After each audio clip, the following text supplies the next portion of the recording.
Good morning students, समर्पण की classes में आप सभी का स्वागत है। जैसे कि हमने लास्ट वीडियोज में पढ़ा था कि हम सभी इनडायरेक्ट स्पीच यानी नरेशन पढ़ने जा रहे हैं और नरेशन के कुछ नियमों को हमने कंप्लीट किया था। वो थी प्रोनाउन इंडेक्स, वहाँ तक के नियमों को हमने कंप्लीट कर लिया था। आज हम नियम कंप्लीट करने जा रहे हैं, वो है हमारे पास में पहला नियम, टेंस का परिवर्तन किस प्रकार से किया जाता है। तो आइए देखते हैं। यह इनडायरेक्ट स्पीच बनाते समय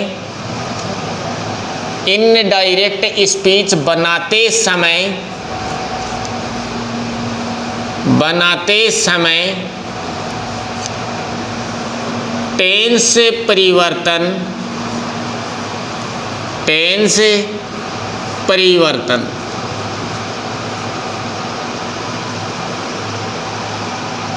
इनडायरेक्ट स्पीच बनाते समय हम टेंस परिवर्तन कैसे करेंगे, उसकी इंडेक्स दे रहा हूं यहाँ। यह है अपने पास में डायरेक्ट स्पीच। यहाँ पर हम जिन शब्दों को बदलेंगे वो है इनडायरेक्ट स्पीच। हमारे पास में डायरेक्ट स्पीच में जैसे कि दिस दिया गया हो, दीज दिया गया हो, हियर दिया गया हो, हैंस दिया गया हो, टुडे दिया गया हो, टू नाइट दिया गया हो,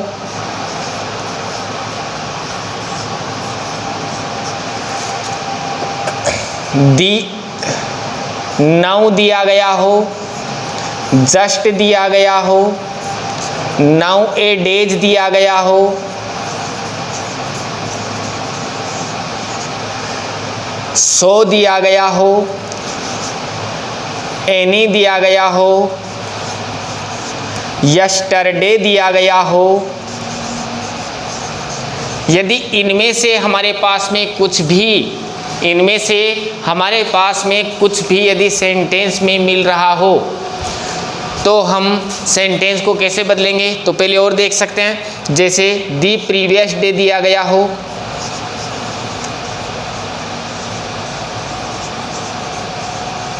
टुमारो दिया गया हो, नेक्स्ट दिया गया हो। इनमें से यदि कुछ भी दिया गया हो तो हम चेंज कैसे करेंगे, वो इधर वाले में देखें। दिस दिया गया हो तो हम उसको बदल देंगे डेट में, दिस दिया गया तो उसको बदल देंगे डेट में। सॉरी, ये जो सारणी है वो टेंस सारणी न है, होकर समय सारणी है। आईएस बनाते समय सारणी को कैसे बदला जाएगा, तो यह है समय सारणी। टेंस सारणी अगले नियम में देख लेते हैं। तो दिस को बदल देंगे डेट में, दीज है तो उसको बदल देंगे दोज में, हियर को बदल देंगे देयर में, हैंस को बदल देंगे देंस में,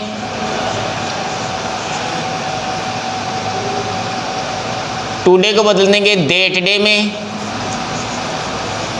टू नाइट को बदल देंगे डेट नाइट में, डेट नाइट में, नाउ को बदल देंगे जस्ट में या देन में, जस्ट को बदल देंगे देन में, नाउ ए डेज को बदल देंगे दोज डेज में, सो को बदल देंगे थस में, एनी को बदल देंगे सम में, यस्टरडे को बदल देंगे दी प्रीवियस डे में,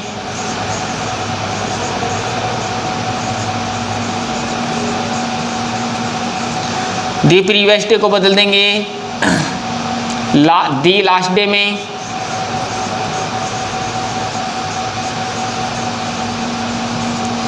टुमारो को बदल देंगे दी नेक्स्ट डे में, और दी नेक्स्ट डे को बदल देंगे दी फॉलोइंग डे में।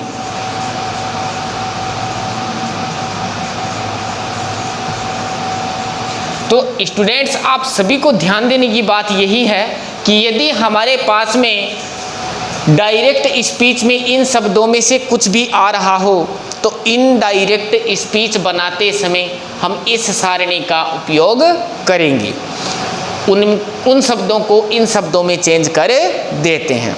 ये तो थे हमारे डायरेक्ट स्पीच से इनडायरेक्ट स्पीच में बदलने वाली समय सारणी के नियम।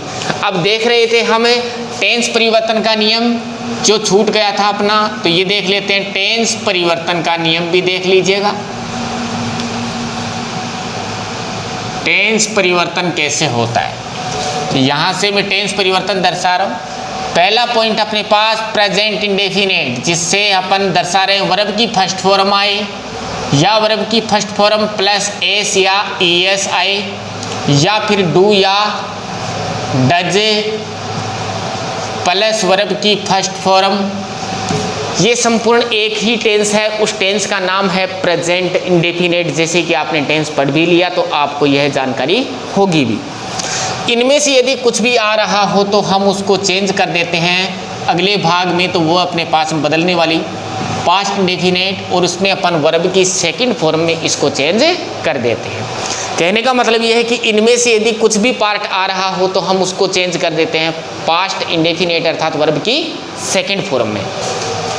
सेकंड पॉइंट अपने पास में है वाज या is am are, is am are plus verb की first form plus ING।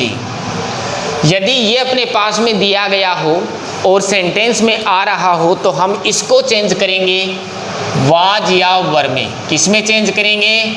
Was या वर में प्लस वर्ब की first form plus ING। Third जो पॉइंट है इसका वो अपने पास में है हैज या हैव, हैज या हैव प्लस वर्ब की थर्ड फॉर्म। यदि अपने पास में पहले से ही आ रही हो ये वाला तो हम उसको चेंज कर देंगे हेड प्लस वर्ब की थर्ड फॉर्म में। किस में चेंज कर देंगे? हेड प्लस वर्ब की थर्ड फॉर्म में। चौथा टॉपिक अपने पास में है, अपने पास में सेंटेंस में हैज या have plus been plus verb की फॉर्म प्लस ING आ रहा हो।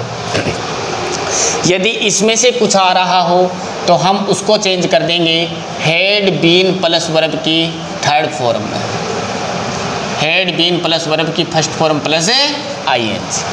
तो हम चेंज कर रहे हैं वो आप देख भी रहे होंगे। प्रेजेंट इंडेफिनिट पास्ट इंडेफिनिट में प्रेजेंट कंटिन्यूस, पास्ट कंटिन्यूस में प्रेजेंट परफेक्ट, पास्ट परफेक्ट में present perfect continuous, past perfect continuous में चेंज हो रहा है। अगला टॉपिक अपने पास में यदि पास्ट इंडेफिनिट ही पहले आ जाए, जैसे वर्ब की सेकंड फॉर्म या डिड प्लस वर्ब की फर्स्ट फॉर्म पहले से ही दिया गया हो, तो ऐसा सेंटेंस यदि अपने पास में हो तो हम उसको चेंज कर देते हैं हेड प्लस वर्ब की थर्ड फॉर्म में। पॉइंट नंबर नेक्स्ट है 6 वाला कि यदि सेंटेंस में पहले से ही वाज या वर प्लस वर्ब की फर्स्ट फॉर्म प्लस ING दिया गया हो तो हम उसको चेंज कर देंगे हैड बीन प्लस वर्ब की फर्स्ट फॉर्म प्लस ING में बदले देंगे। तो आप सभी ने देखा कि किस प्रकार से समय सारणी को चेंज करते हैं, किस प्रकार से हम टेंस को चेंज करते हैं। ये है हमारे नियम कि कौन से पॉइंट को किस प्रकार से चेंज करना है। अब हम देखेंगे प्रेजेंट इंडेफिनिट का इनडायरेक्ट स्पीच कैसे बनाया जाता है, उसको क्लियर करते हैं। तो यहाँ से मैं डाल रहा हूँ rule number first,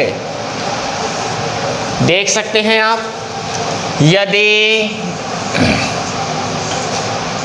indirect speech बनाते समय, यदि इनडायरेक्ट स्पीच बनाते समय RS वाले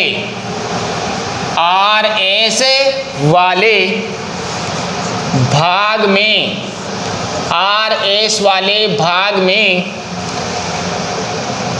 लोकोक्ति, RS वाले भाग में लोकोक्ति, सुक्ति लोकोक्ति, सुक्ति, कहावत या मुहावरा, कहावत या मुहावरा दिया गया हो, दिया गया हो तो RS वाले भाग को, RS वाले भाग को नहीं बदलेंगे, RS वाले भाग को नहीं बदलेंगे।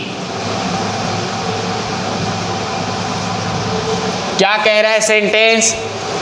नियम क्या कह रहा है कि यदि ISN इनडायरेक्ट स्पीच बनाते समय, यदि हम इनडायरेक्ट स्पीच बना रहे हैं तो उस समय RS जो अपने पास में भाग होगा इन्वर्टेड कोमाज के अंदर वाला, उस भाग में लोकोक्ति, सुक्ति, कहावत या मुहावरा दिया गया हो तो वहाँ हम RS वाले भाग को नहीं बदलेंगे।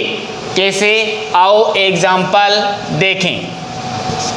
एग्जाम्पल है हमारे पास में, जैसे Raman says, inverted commas, Raman says inverted commas.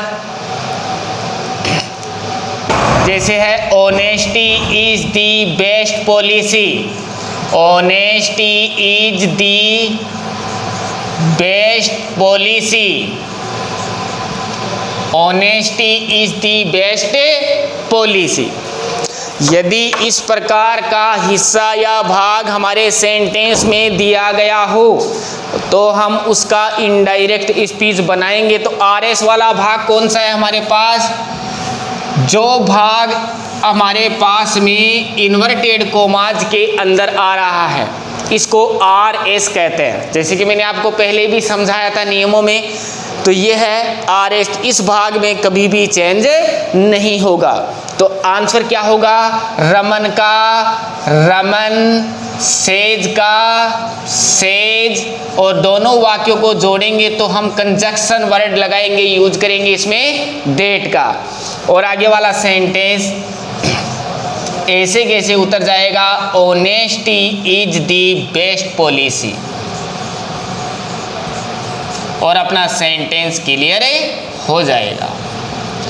तो आपने क्या सीखा इस नियम में? यदि हमारा सेंटेंस RS वाला भाग जो डायरेक्ट स्पीच में दिया गया हो, वो भाग यदि कहावत, लोकोक्ति, सुक्ति या मुहावरे में से हो तो उसको नहीं बदलेंगे या उसको बदलते नहीं हैं, और उसमें केवल कंजक्शन वर्ड दैट लगाकर दोनों वाक्यों को यथावत ही उतार दिया जाता है। एग्जाम्पल नेक्स्ट देखें। जैसे Sanjo said inverted commas doing, saying and doing, saying and doing are different.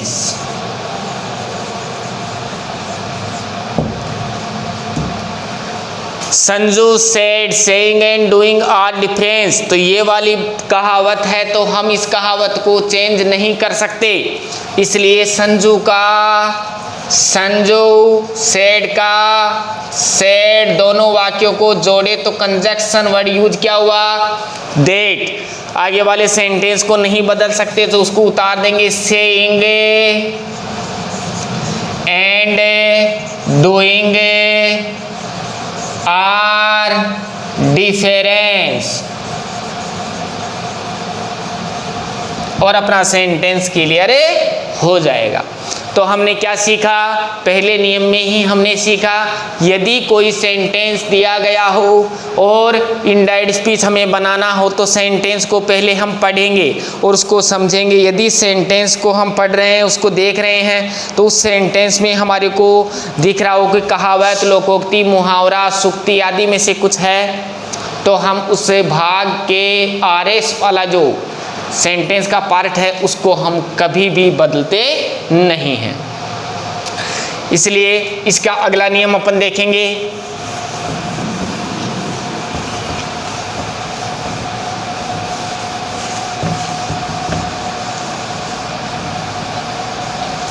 इसका नेक्स्ट नियम है अगला, रूल नंबर 2, यदि किसी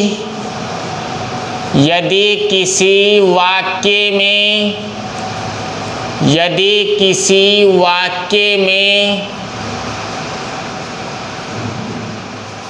RS वाला भाग सार्वभौमिक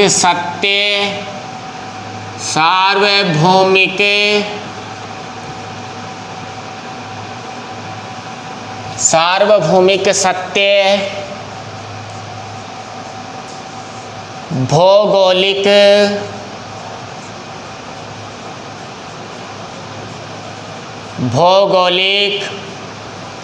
खगोलीय,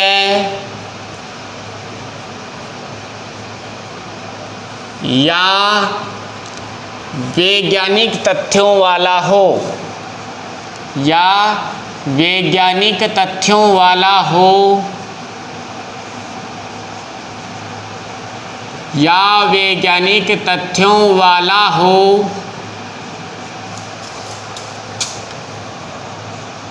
तो उनमें कोई बदलाव नहीं होगा।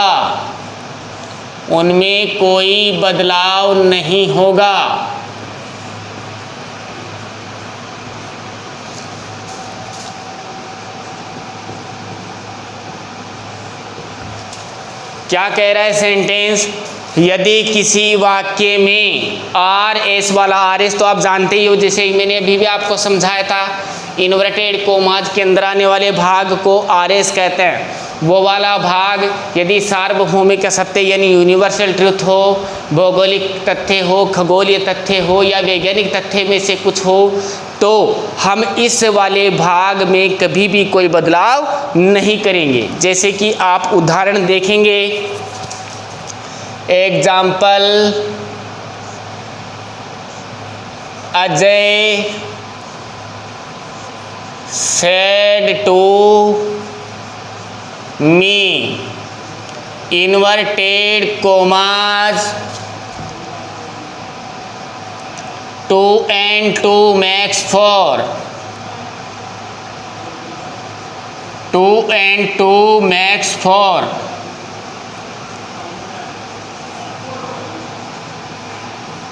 इन्वर्टेड कोमाज बंद। तो आप देखें इन्वर्टेड कोमाज के अंदर वाला भाग 2 and 2 makes 4, 2 और 2 4 होते हैं। तो ये सार्वभौमिक सत्य है और इसमें कभी भी कोई बदलाव नहीं किया जा सकता। तो आंसर है अजय सेड टू को बदले तो वाक्य सकारात्मक होने पर सेड टू को बदल देते हैं। टोल्ड में नियम जैसे कि आपको बताया था, मी दोनों वाक्यों को जोड़ने के लिए वाक्य सकारात्मक या नकारात्मक में लगा देते हैं डेट। इसमें कुछ चेंज नहीं होगा, तो इसको ऐसे कैसे उतार लेंगे, 2 and 2 make 4, 2 and 2 makes 4, और ये अपना सेंटेंस क्लियर हो जाएगा।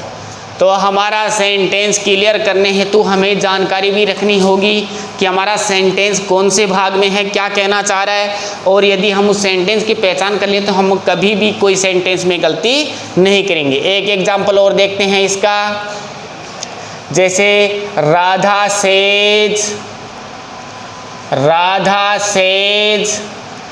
द सन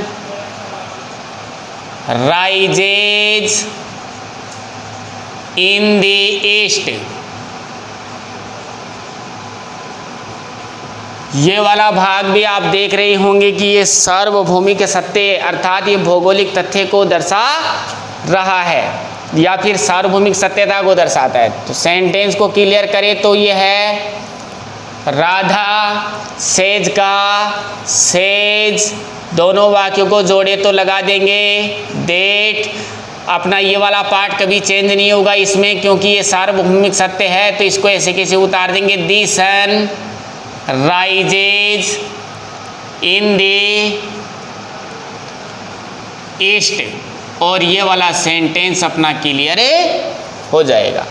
तो हमने क्या सीखा दोनों नियमों में कि यदि किसी सेंटेंस का हम इनडायरेक्ट स्पीच बना रहे हों तो हम उस सेंटेंस के पार्ट्स के आधार पर आरएस वाले भाग को पहले देखेंगे और उसको समझेंगे कि सेंटेंस हमारे को कह क्या रहा है।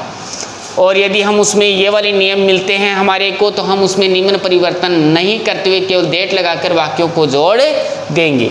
Example complete. अब देखते हैं नियम नंबर 3। यदि किसी वाक्य में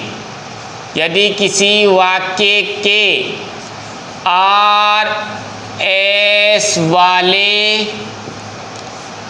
भाग का कर्ता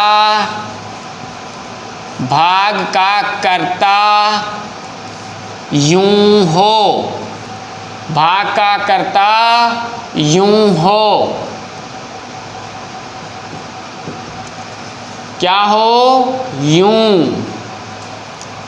हो एवं आरवी वाले भाग को सेड तक ही सीमित रखा गया हो, सेड तक ही सीमित रखा गया हो, सेड तक ही सीमित रखा गया हो, वहाँ मी काल्पनिक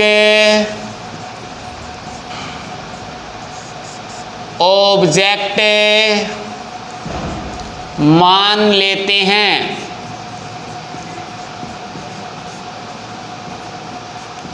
क्या है नियम, उसको समझें। यदि किसी वाक्य के आर एस वाले भाग का कर्ता यूं हो, आर एस वाले भाग का यानी इन्वर्टेड कोमाज के अंदर वाले भाग का कर्ता यूं हो एवं आर वी वाले भाग को सेड तक ही सीमित रखा गया हो। जैसे कि एग्जाम्पल देखें। एग्जाम्पल अमन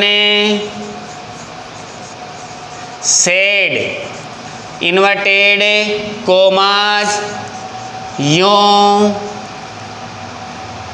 गिव मी 1 फ्लावर। जो सेंटेंस है तो इसमें आर एस वाले भाग का कर्ता यूं हो और आर वी वाले भाग को सेड तक ही सीमित रखा गया हो, वो हो तो वहाँ मी काल्पनिक ऑब्जेक्ट मान लेते हैं। तो यहाँ पर मानना पड़ेगा अपने को कि माना कि मी है। तो जैसे आंसर देते समय अमन सेड, और यहाँ पर हम कोष्ठक में मी मानेंगे। मानी हुई चीज़ को किस में रखना पड़ेगा? कोष्ठक में। दोनों वाक्यों को जोड़े तो क्या लगा देंगे? डेट। अब हमारे पास में सेंटेंस क्या है? यूं। तो यूं कौन सा पर्सन है? Second person. सेकंड पर्सन इस पे तो जा नहीं सकता क्योंकि यहाँ पर कुछ ही नहीं है, तो ये मी पर गया। ध्यान देना, यूं करता है, यूं कर्म है, योवर संबंध है। जैसे कि आपको इंडेक्स बताई थी मैंने, इसका आई करता है, मी कर्म है और माई संबंध है। हमारे पास में ये कर्ता रूप है तो ये वाला है। यहाँ पर हमने क्या मान रखा है? मी। लेकिन ये कभी भी इसका उत्तर नहीं हो सकता क्योंकि विपरीत और क्रॉस में उत्तर नहीं होता। इसलिए हम इसको किसका देंगे? किधर? कर्ता की तरफ। भाई आर एस वाले भाग की तरफ किसकाएंगे? आर एस में कर्ता रूप था तो कर्ता की तरफ किसका है? तो यहाँ पर क्या बनेगा? आई।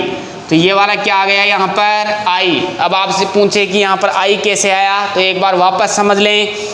यू सेकंड पर्सन है, कर्म पर जाएगा, तो कर्म यहाँ पर नहीं है तो यहाँ पर दर्शाया गया मी। तो ये मी ये कर्म है और ये यू अपने पास क्या है? कर्ता।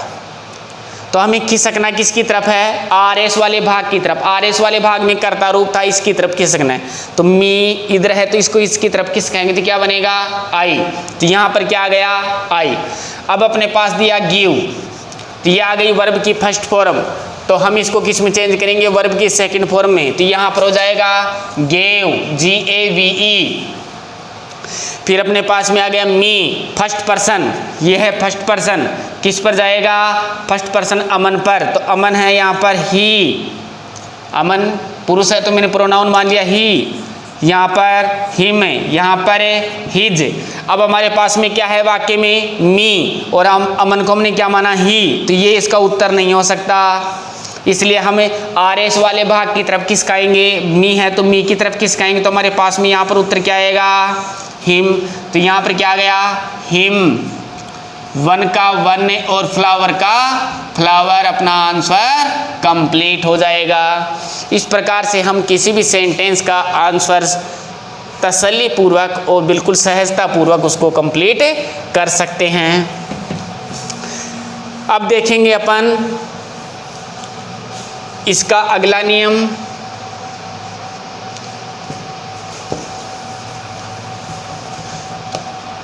इसका अगला नियम है, चौथा नियम क्या कह रहा है वो देखिएगा। यदि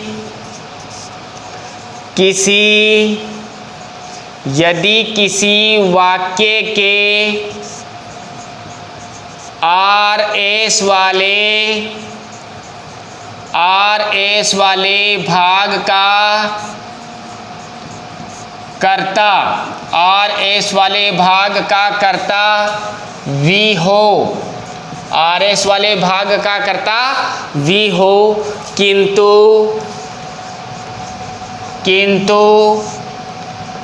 RV का कर्ता एक वचन, RV का कर्ता एक वचन ही, सी या नेम, ही सी या नेम हो तो वी को नहीं बदलेंगे, वी को नहीं बदलेंगे, यानी वी नहीं बदलता है, वी यथावत रह जाता है।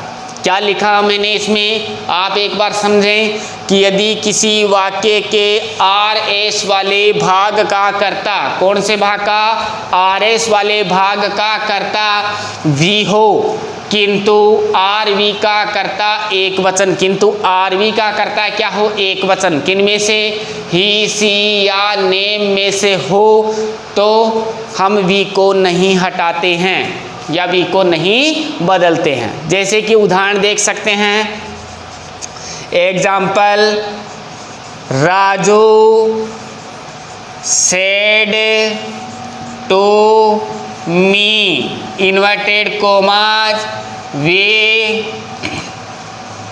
गो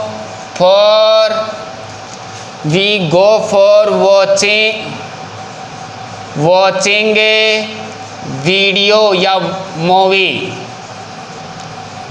सेंटेंस को आप पढ़ें और देखें कि राजू सेड टू मी, अपन बदलते चलते हैं, राजू का राजू, वाक्य इधर वाला सकारात्मक हो, वाक्य में नोट और प्रश्नवाचक चिन्ह नहीं हो तो वाक्य सकारात्मक होता है, तो वहाँ हम सेड टू को बदल देते हैं टोल्ड मी, मी का मी, वाक्य सकारात्मक या नकारात्मक दोनों में से कोई सा भी हो तो अपन जोड़ने के लिए शब्द लगा देंगे दैट। तो ये अपने पास वाक्य हुआ, वी कौन सा पर्सन है, फर्स्ट पर्सन, किस पर जाए, राजू पर। अब देखो वी बहुवचन, राजू एक वचन, और लग गया नियम। यदि ऐसा नियम लग रहा हो तो हम वहां पर वी को नहीं बदलेंगे। अब ये गो वर्ब की फर्स्ट फॉर्म, वो वाली पहला पॉइंट देखो, उसको बदल देंगे अपन सेकंड फॉर्म में, तो यहाँ पर हो जाएगा वेंट, फॉर का फॉर, वॉचिंग का वॉचिंग, और मूवी का मूवी, और ये सेंटेंस अपना क्लियर हो गया। तो नियम था, यदि अपने पास कर्ता बहुवचन वी हो और इधर एक वचन हो तो हम कर्ता को नहीं बदलते। अब ये है कि यदि कर्ता यहाँ पर बहुवचन है, यहाँ पर भी बहुवचन आ जाए तो क्या करें, तो देख ले एग्जाम्पल इसका भी। जैसे they said to me inverted commas, we help you every day. अब जो सेंटेंस है इसको अपन देख लेंगे। आंसर देते समय ध्यान दें। दे का दे वाक्य सकारात्मक है, सेड टू को हमने बदल दिया टोल्ड में। बात किससे हुई? मुझसे, तो क्या लगा दिया यहाँ पर? मी। दोनों को जोड़ने के लिए वाक्य सकारात्मक या नकारात्मक में क्या लगाएंगे? दे। यहाँ तक कंप्लीट हुआ। अब देखो वी कौन सा person? First person. First person किस पर जाए? फर्स्ट पर्सन पर। यहाँ पर कर्ता क्या है? दे। बहुवचन, बहुवचन दे है तो अपन वहाँ पर कर्ता रूप लेंगे तो दे ही आएगा। सारणी में आप देखें। अब यहाँ पर हेल्प, वर्ब की फर्स्ट फॉर्म किस में चेंज करेंगे? सेकंड फॉर्म में। तो यहाँ पर हो जाएगा हेल्प्ड। यू कर्म रूप, यू सेकंड पर्सन मी पर गया। देखो ये आई है, ये मी है, ये अपने पास यू करता है, ये कर्म है, तो अपने पास ये क्या है? कर्म रूप। किस पर गया? मी पर, तो मी भी कर्म रूप, तो दोनों एक ही लाइन में आए तो यहां पर क्या बन जाएगा? Me every day. और अपना सेंटेंस क्लियर हो जाएगा। इस प्रकार से यदि हम किसी सेंटेंस को पढ़ते हैं, उसके नियमों को पढ़ते हैं, तो हमारे सेंटेंस का पूर्ण रूप से भाव और अर्थ निकलता है और हम उसको पूर्ण रूप से क्लियर करे लेते हैं। तो ये था स्टूडेंट्स, आज हमने पढ़ा प्रेजेंट इंडेफिनिट के कुछ नियमों का, जो महत्वपूर्ण नियम थे कि यदि ये नियम अपने को जानकारी नहीं होती तो अपना सेंटेंस अनेक बार गलत भी हो जाता है। तो आज हमने यहाँ तक ही पढ़ने का निर्णय लिया। आगे कल हम नेक्स्ट पॉइंट देखते हैं इसका, जिसमें हम प्रेजेंट इंडेफिनिट के affirmative, negative, interrogative and WH वाक्यों को भी कंप्लीट करेंगे और हम आपको बदलना सिखाएंगे कि इंडायरेक्ट स्पीच किस प्रकार से बनाया जाता है।